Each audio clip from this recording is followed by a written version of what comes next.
Ayan, maraming salamat ma'am sa pag-avail ng iPhone 13 128GB factory unlock yan mga kalablab.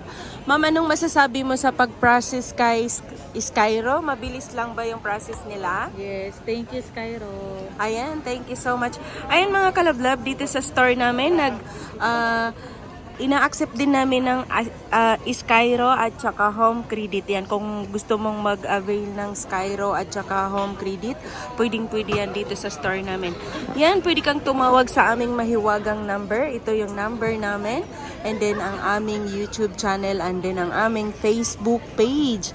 Yan mga kalablab, yung price update nga pala ni iPhone 13 sa second hand, mabibili mo sa halagang 21,500 factory unlock na, and then meron din tayong brand new. Yung brand new naman nito, meron din kaming available pag cash na bibilhin, makukuha nyo sa halagang 28,500. Ngayon kung ipapasok natin yan kay Skyro at saka kay Home Credit, iba yung price niya mga kalablab, kasi depende sa inyo kung ilang month nyo babayaran. Kung mas mataas yung month na mapili mo, mas mataas yung percent ng patong nila, mas mataas. Pero kung mababa lang yung month na gusto mo, yung terms na gusto mo, mas maliit ang babayaran mo. Ayan, maraming salamat ma'am. Maraming salamat ma'am sa pag-avail ng iPhone 13. Thank you so much. Ayan, maraming salamat sa inyong lahat mga kalablab.